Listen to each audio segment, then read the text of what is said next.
890. Le Maghreb est divisé en plusieurs États.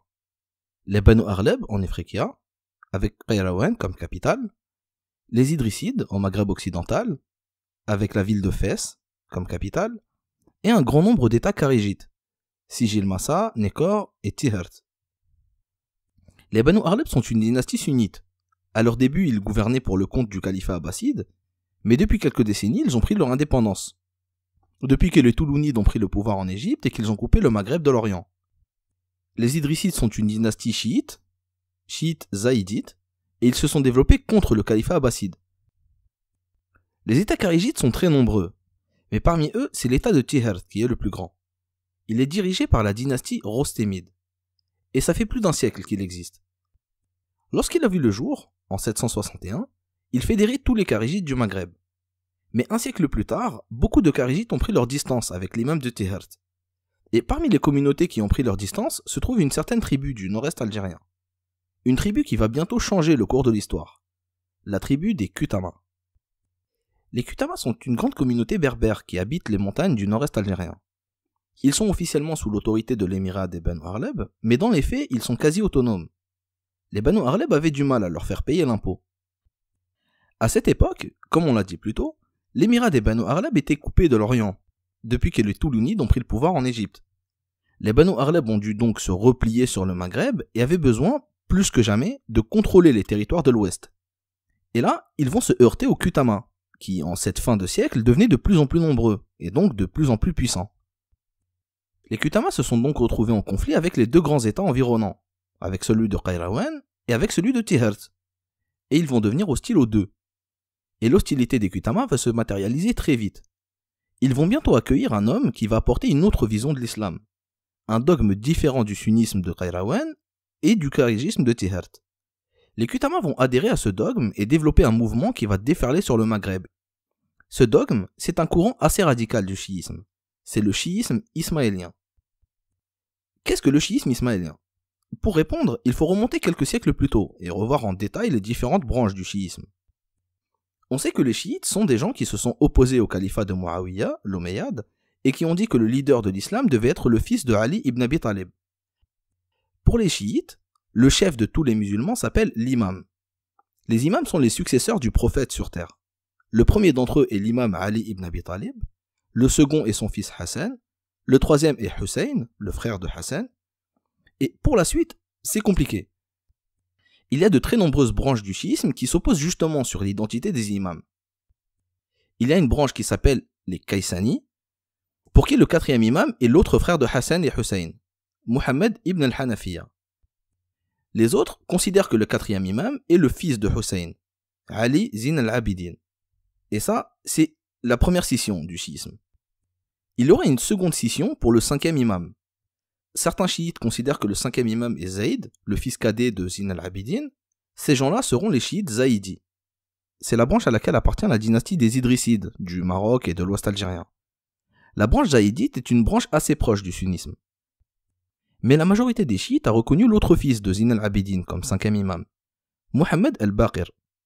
Et ce sont les partisans de Muhammad al-Baqir qui s'opposeront le plus farouchement aux sunnites. Les sunnites leur donneront le nom péjoratif de Rawafid, ceux qui refusent, les Rafidites. Pour eux, le sixième imam est le fils de Muhammad al-Baqir, Ja'far al-Sadiq. Sous l'imamat de Muhammad al-Baqir et Ja'far al-Sadiq va se développer un dogme assez particulier. Et la personnalité des imams va prendre toute une importance. Les imams seront considérés comme des êtres infaillibles. Ils sont au nombre de 12. Le premier est Ali ibn Abi Talib et le 12e est le Mahdi, un homme qui apparaît à la fin du monde pour sauver les musulmans. Et chaque imam doit désigner son successeur. Mais il y a eu un problème à la mort du sixième imam. Le sixième imam, Ja'far al-Sadiq, avait désigné son fils Ismaïl comme successeur. Mais Ismaïl est mort avant lui. À partir de là, il y aura une nouvelle division entre les chiites. Certains vont dire que, puisqu'Ismaïl est mort, alors il ne peut pas être le septième imam. Et le septième imam doit donc être l'autre fils de Ja'far al-Sadiq, Moussa al-Qadim. Ces gens-là seront les chiites duodécimains. C'est la branche à laquelle appartient la majorité des chiites actuels. Les chiites iraniens, par exemple, sont des duodécimains. Et une autre branche va considérer qu'Ismaïl est bel et bien le septième imam. Certains d'entre eux diront qu'il doit être un imam posthume. Et d'autres diront qu'il n'est pas vraiment mort, mais juste caché. Les gens qui prendront Ismaïl comme 7e imam sont appelés les Ismaéliens. Et c'est cette branche-là qui nous intéresse. Le dogme des Ismaéliens accorde une très grande importance à la personnalité de l'imam. Pour les Ismaéliens, la religion a deux aspects. Un aspect visible, al-Dahir, et un aspect ésotérique, al-Batin. L'aspect visible est transmis par le prophète, et l'aspect ésotérique est transmis par l'imam. Si je vous dis ça, c'est pour que vous compreniez à quel point la personnalité de l'imam est fondamentale pour les Ismaéliens. Ce n'est pas juste un simple chef politique ou religieux, c'est une personne qui détient et transmet une partie de la religion. Aussi, pour les Ismaéliens, l'imam peut être occulté, c'est-à-dire caché du public. Il reste dans un endroit secret que personne ou presque ne connaît. Et lorsque l'imam est occulté, il passe ses directives par le biais de ce qu'on appelle des da'i, c'est-à-dire des prédicateurs. Et ce sont ces da'i, ces prédicateurs, qui vont aller prêcher la parole ismaélienne. Vers la fin du 9e siècle, un de ces prédicateurs, qui s'appelle Abu Abdallah al-Shi'i, Abu Abdallah le chiite, va rencontrer des berbères lors d'un pèlerinage à la Mecque. Et ces berbères-là sont des kutamas. Ils vont inviter le prédicateur, Abu Abdallah, à venir prêcher la parole ismaélienne chez eux. Et Abu Abdallah arrive en 893. Il arrive à Ikjan, un petit village au cœur du pays des kutamas. Et il commence à enseigner son dogme aux tribus locales. Pour la petite anecdote, le mot Ikjan, en berbère, signifie les chiens. Et les Fatimides n'utiliseront jamais ce mot pour parler de ce village. Ils appelleront cet endroit El Akhyar, les meilleurs. Enfin bref. Après une dizaine d'années de prêche, le prédicateur Abu Abdallah a annoncé aux kutamas que l'imam en personne était prêt à venir chez eux maintenant. Et que ce sont eux qui auront l'honneur de mettre l'imam au pouvoir. L'imam en question s'appelle Ubaydallah. Et ce n'est pas un imam comme les autres. C'est le 12e imam ismaélien. On avait vu tout à l'heure que certains courants chiites considéraient qu'il y avait 12 imams, et que le dernier d'entre eux était le Mahdi, c'est-à-dire celui qui apparaît à la fin du temps pour sauver les musulmans. Eh bien, l'imam Ubaydallah est le 12e imam chiite ismaélien. Il est non seulement imam, mais il est aussi le Mahdi. C'est-à-dire que non seulement il est dépositaire de la partie ésotérique de la religion, mais qu'en plus, c'est lui qui doit sauver les musulmans lors de la fin du monde. Autant vous dire que, pour les kutamas, c'est un personnage de très haute importance qui arrive. Ubaydallah le Mahdi débarque en Ifriqiya. Mais sa venue arrive aux oreilles de l'émir Arlabid, de Qayrawan. L'émir Arlabid le chasse. Ubaydallah s'enfuit et part se réfugier à Sijil Massa. Le gouverneur de Sijil Massa ne sait pas quoi faire de cet invité gênant. Il ne peut pas le relâcher, vu la menace qu'il représente, mais il ne peut pas le tuer non plus. Alors il décide de le mettre en prison. Nous sommes en 905. La suite sera un véritable ouragan. En l'espace de 3 ans, le prédicateur Abu Abdallah et les kutamas vont détruire l'émirat des Banu Arlab, celui des Rostémides et celui de Sijil Massa. Les survivants du royaume Rostémide iront se réfugier dans la ville de Wargla. Là-bas, ils vont former une communauté ibadi. Aujourd'hui encore, on trouve des communautés ibadites à Wargla et à Ardaya. Et ces communautés sont les héritières du royaume ibadite de Tihart. Les kutamas délivrent le Mahdi de la prison de Sijil Massa et ils reviennent avec lui en Ifriqiya, et ils entrent victorieusement à Qayrawan. Ubaydallah le Mahdi prend le titre de calife, c'est-à-dire le chef de tous les musulmans, chiites ou non. Normalement, il ne peut y avoir qu'un seul calife, et le calife de l'époque était abbasside. Mais le califat abbasside à cette époque-là est en plein déclin, et il n'est plus que l'ombre de lui-même. Jamais dans l'histoire de l'islam on avait eu 2 califes. Jusque-là, si quelqu'un voulait devenir calife, il fallait d'abord déloger l'ancien calife et devenir calife à sa place. Ubaydallah ne va pas se fatiguer avec ça. Il se considère tout simplement au-dessus des abbassides. Ubaydallah est donc imam, Mahdi et calife, les 3 à la fois. La dynastie qu'il va former s'appelle les Fatimides. Ils ont pris ce nom pour rappeler à tout le monde qu'ils descendent du prophète via sa fille Fatima. Dans les premiers mois du règne de Ubaydallah, il va se passer quelque chose d'inattendu. Ubaydallah, le calife fatimide, va faire assassiner le prédicateur Abu Abdallah le chiite. Oui, vous avez bien entendu. Il a fait assassiner le prédicateur qui a amené le chiisme chez les kutamas, qui a balayé les Banu Arlab, qui l'a délivré de la prison de Sijil Massa et qui lui a permis d'obtenir le pouvoir. Une fois que l'imam Ubaydallah a été installé au pouvoir, il a eu une mésentente avec le prédicateur. C'est un peu difficile de connaître les vraies raisons, car les sources qui en parlent sont toutes des sources anti-fatimides, et tout le monde remet la faute sur le comportement de Ubaydallah. Il se dit que le prédicateur a vu que Ubaydallah était un peu trop intéressé par les richesses, et que donc le prédicateur s'est mis à soupçonner Ubaydallah de ne pas être le vrai Ubaydallah, mais de juste être un imposteur qui s'est fait passer pour lui. Le prédicateur se serait donc mis à fomenter un complot pour le renverser. Et Ubaydallah aurait pris les devants et l'a tué avant que ça n'arrive.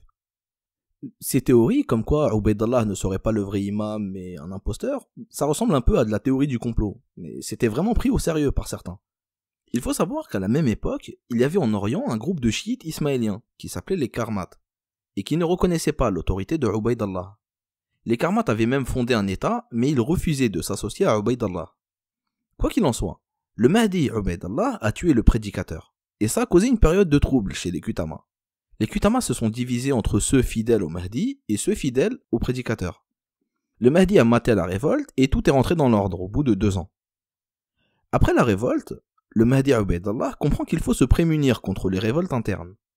Et il décide de changer la capitale. Qayrawan est au milieu des terres et elle est donc facile à encercler en cas de grosse révolte. Le Mahdi va ordonner la construction d'une nouvelle capitale qui sera une ville côtière imprenable. Et il appelle cette ville El Mahdiya, en hommage à lui-même. Ubaydallah va développer la marine et va tenter de conquérir de nouvelles terres. Il faut garder en tête une chose. Ubaydallah est un calife, et un calife se doit de régner sur tous les musulmans. Pour cette raison, Ubaydallah va tenter de conquérir le cœur du monde musulman, le Proche-Orient. Et la première terre à prendre, c'est l'Égypte. À cette époque, en Égypte aussi il y a du changement. La dynastie des Toulounides, qui s'était déclarée indépendante des Abbassides, venait tout juste de se faire chasser. Et les Abbassides ont repris l'Égypte. Le calife fatimide enverra une flotte pour tenter de prendre Alexandrie à son rival abbasside. Les troupes fatimides arrivent à prendre la Cyrénaïque, Alexandrie et l'oasis de Fayoum, mais ils sont repoussés tout de suite après. Le Mahdi enverra une nouvelle attaque, en 919. Il reprend l'Égypte entière et commence à menacer les provinces voisines, la Syrie et le Hijaz. Mais l'armée fatimide ne tient pas, elle est rongée par la peste et elle a des problèmes de ravitaillement. L'armée fatimide lâche l'Égypte et revient en Ifriqiya l'année d'après. Pas possible de prendre l'Égypte pour l'instant, mais c'est pas grave. Ubaydallah change de stratégie et décide de consolider son pouvoir au Maghreb. Il envoie des troupes pour conquérir la ville de Fès, et il y arrive assez facilement. Les Fatimides visent la conquête du monde musulman, mais pour l'instant ils ne sont que les maîtres du Maghreb. Ils détiennent les 3 grandes villes du Maghreb, Qayrawan, Tihert et Fès. Par contre, malheureusement pour eux, leur domination n'est pas solide. Les Fatimides n'ont aucune assise religieuse. À part les Kutama, aucune tribu berbère n'a adhéré au dogme des chiites ismaéliens. Et ça ne peut que créer de la révolte. Et la tribu qui causera le plus de soucis aux Fatimides sera la grande tribu des Zénètes. Cette tribu avait déjà joué un grand rôle dans les révoltes berbères contre les Omeyyades. C'est l'une des plus fortes tribus du Maghreb. Les Zénètes sont des semi-nomades. Ils possèdent beaucoup de chevaux et ont l'habitude de voyager partout. À cette époque-là, on en trouvait partout dans le Maghreb, mais ils sont concentrés surtout à 2 endroits. Autour des Aurès et du centre tunisien, leur région d'origine, et dans le nord-ouest algérien, sur lequel ils régnaient depuis près de 2 siècles. Parmi toutes les branches de cette tribu, il y en avait 2 qui étaient beaucoup plus fortes que les autres, les Marrawa et les Banu Ifran. Ces 2 branches étaient rivales, parfois alliées et parfois en guerre, et les 2 étaient dispersés partout dans le Maghreb. La révolte des Zénètes va être portée par 2 personnes, un Marrawa de l'ouest, Mohammed ben Khazar, et un Banu Ifran de l'est, Mukhallad Abu Yazid. Les 2 hommes ont des personnalités et des motivations différentes, mais ils vont avoir les Fatimides comme ennemis communs. Mohammed ben Khazar est un homme de pouvoir. Ses ancêtres étaient jadis gouverneurs de Tlemcen, avant de se faire déloger par les Idrissides. Mohammed ben Khazar a été nommé gouverneur de province par les Fatimides, mais il a des désirs de pouvoir. Il va commencer à faire la guerre aux gouverneurs des provinces voisines, et ça va pas plaire aux Fatimides. Abu Yazid, quant à lui, est un homme de foi. Son père était marchand. Il faisait des allers-retours entre l'Ifriqiya et la ville de Gao, dans l'actuel Mali. Abu Yazid a eu une éducation religieuse très stricte. Il a étudié chez les Kharijites à Tihert. Abu Yazid voulait tout simplement chasser ce qu'il considérait comme un gouvernement injuste et impie. Abu Yazid avait le style des leaders kharijites de l'ancien temps. Il avait un comportement très religieux et un mode de vie très austère. Il avait pour monture non pas un cheval, comme tout le monde, mais un âne.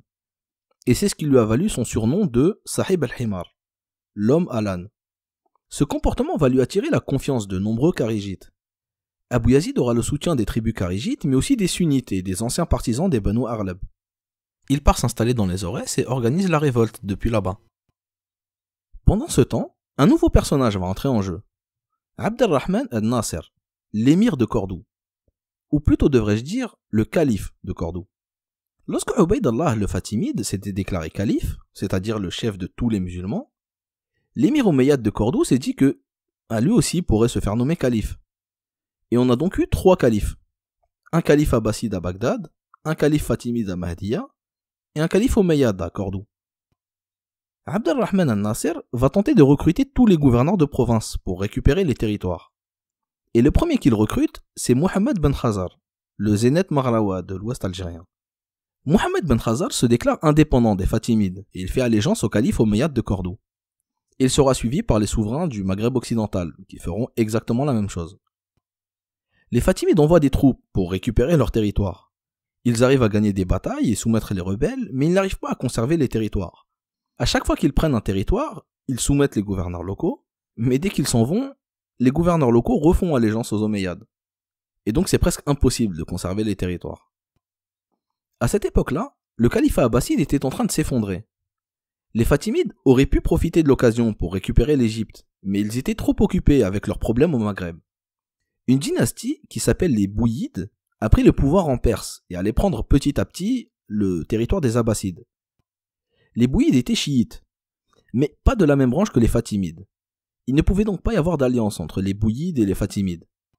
Les Bouyides ne détruisent pas le califat abbasside. Ils le gardent officiellement en vie, mais ils le mettent sous tutelle. En Égypte, c'est une autre dynastie qui a pris le pouvoir, une dynastie sunnite d'origine turque, les Irchidides. Et les Irchidides prennent les territoires du Proche-Orient et du Hijaz. Les Fatimides avaient fort à faire au Maghreb, parce que la situation devenait catastrophique. En 934, le calife Ubaydallah meurt.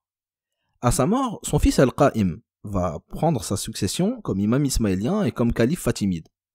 Et l'agitation va démarrer dans tout le territoire. À l'ouest, avec Mohammed ben Khazar, et en Ifriqiya, avec Abu Yazid l'Omalan. Abu Yazid a fédéré les Kharijites et les sunnites de toute l'Ifriqiya. Les Fatimides ont pour seul vrai allié les tribus berbères sédentaires du nord-est algérien, les Kutama du nord constantinois, les Ouawa de Grande Kabylie et les Sanhaja des Biben. Cette guerre entre Abu Yazid le Zénith et les tribus du nord-est algérien est le début d'une longue rivalité entre les Zénith et les Sanhaja. La première ville qu'Abu Yazid attaque est la forteresse de Baraï, dans les Aurès. Pour la petite histoire, c'était la forteresse dans laquelle s'était retranchée la Kahina 2 siècles plus tôt. Abu Yazid enlève aux Fatimides une très grande partie de leur territoire. Il attaque les villes fatimides et il les fait tomber les unes après les autres. À vrai dire, il ne reste plus aux Fatimides que la ville de Mahdiya, leur capitale imprenable, et le nord-est algérien, où était le cœur de leur armée. Et c'est justement de là que viendra la résistance. En 944, Abu Yazid met le siège devant le Mahdiya, la capitale fatimide. La situation est apocalyptique pour les Fatimides. Certaines sources disent même que le calife Al-Qa'im est mort pendant le siège. Et les Fatimides seront secourus par un général qui va rester très célèbre, Ziri ibn Mennad. Ziri ibn Mennad fait partie de la tribu des Sanhaja, de la région des Biban. Jusque-là, il était chargé de contenir la rébellion à l'ouest du territoire. Mais lorsqu'il a vu que la capitale était sur le point de tomber, il est venu en urgence. Et son arrivée à Al-Mahdiya a été salutaire car il a fait fuir Abu Yazid. La victoire de Ziri sur Abu Yazid sera un tournant dans cette guerre. Les Fatimides reprennent des forces. Ils réussissent à capturer des chevaux des Zéniths et renforcent leur armée. Ils reconquièrent petit à petit leur territoire en Ifriqiya. Lorsqu'il a vu ça, Mohammed ben Khazar, le Marlawa de l'Ouest, a décidé de cesser la guerre. Il a refait allégeance aux Fatimides et il leur a promis de les aider dans leur guerre contre Abu Yazid. Abu Yazid n'a pas cessé la guerre, mais il n'a plus les moyens de la gagner.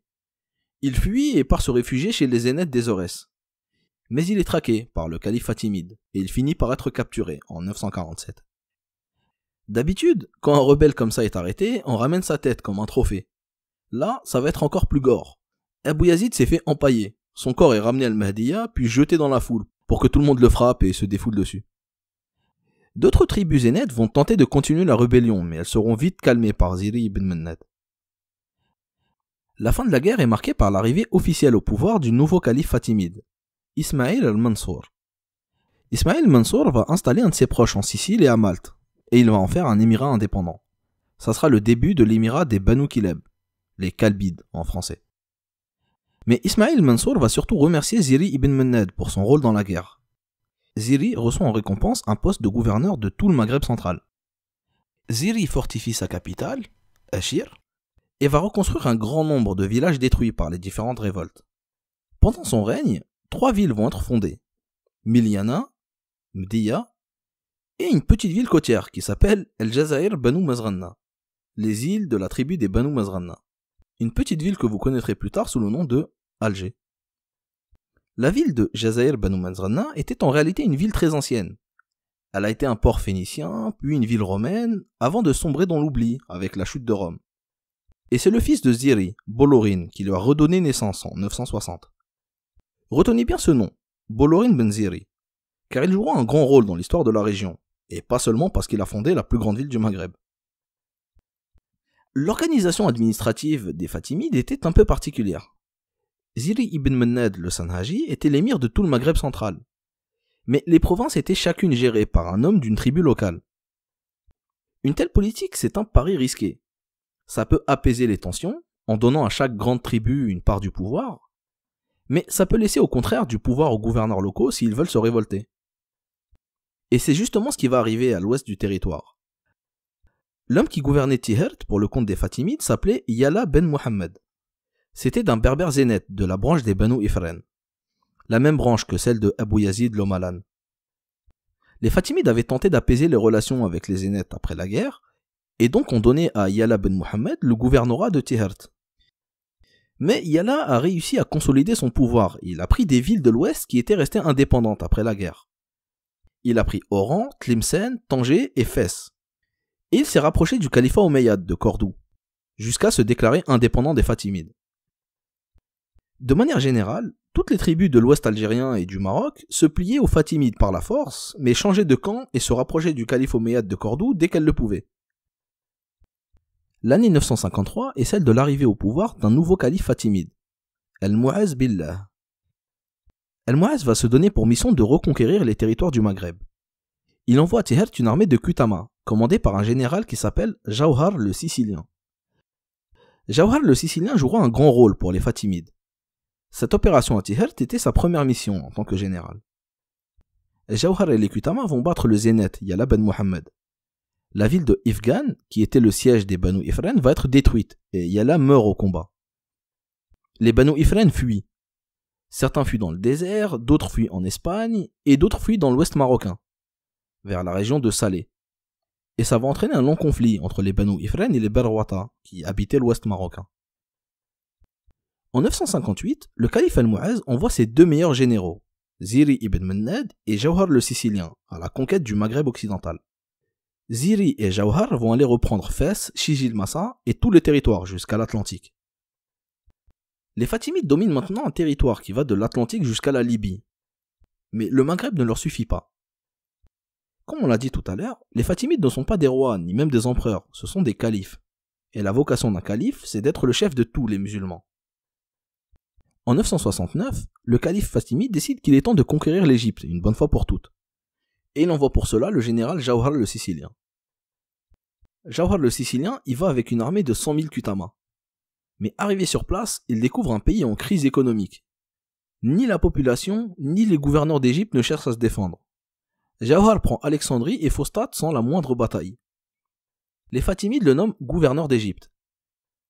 Il va alors fonder une nouvelle ville, El-Qahira, ou Le Caire si vous préférez. Et cette ville va devenir la nouvelle capitale des Fatimides. En 971, c'est-à-dire 2 ans après la conquête de l'Égypte, le calife Al-Mu'az quitte Al-Mahdiya et va s'établir au Caire. De très nombreuses tribus Kutama quittent le Maghreb et accompagnent les Fatimides en Égypte. Certains historiens ont dit que la région des Kutama a été dépeuplée tellement la migration a été massive. Quand les Fatimides ont déménagé en Égypte, ils ont laissé Ziri ibn Mennad au Maghreb. Ziri était chargé d'assurer la sécurité du territoire et de combattre les tribus qui faisaient allégeance au calife omeyyade de Cordoue. Mais malheureusement pour lui, il est mort la même année. Ziri est mort lors d'une énième bataille contre les Zénètes de l'Ouest algérien, qui ont encore une fois tourné le dos aux Fatimides et fait allégeance au calife de Cordoue. À sa mort, Ziri est remplacé par son fils Bolorin. Bolorin vengera son père l'année suivante en allant tuer de ses propres mains le chef zénète et en allant reconquérir le Maghreb jusqu'à Fès et Sijil Massa. Le départ des Fatimides et l'arrivée au pouvoir de Bolorin sera un tournant dans l'histoire du Maghreb. En 977, les Fatimides font du Maghreb une province autonome. Ils se concentrent sur l'Orient et laissent leurs alliés s'occuper du Maghreb. Et Bolorin est officiellement nommé émir de l'Ifriqiya. Bolorin va régner sur tout le Maghreb pour le compte des Fatimides. et il sera le premier souverain d'une dynastie. Une dynastie qu'on appellera les Zirides, en mémoire de leur ancêtre Ziri ibn Mannad. Les Zirides sont censés officiellement gouverner pour le compte des Fatimides. Ils sont censés envoyer des impôts annuels et recevoir en échange un secours militaire en cas de problème. Mais dans les faits, les Fatimides sont trop loin et trop occupés pour secourir quoi que ce soit. Et les Zirides devront faire face aux événements tout seuls. Et des événements, il va y en avoir. Dans les années qui suivront, les Zirides connaîtront de grands troubles internes. Les Zénètes resteront incontrôlables, le califat de Cordoue s'effondrera, et le vent du désert amènera deux nouveaux acteurs. Les Berbères Sanhaja du Grand Sahara et les tribus bédouines d'Arabie. Et le Maghreb va encore une fois changer de visage. Mais nous verrons ça au prochain épisode. Voilà, c'est la fin de cet épisode, j'espère qu'il vous a plu. Comme d'habitude, je vous invite à commenter si vous avez des remarques à apporter ou des questions à poser. Et quant à moi, je vous dis au revoir et je vous donne rendez-vous pour un prochain épisode dans lequel on parlera du Maghreb post-Fatimide. On parlera du règne des Zirides, de l'arrivée des Banu Hillel et de celle des Almoravides.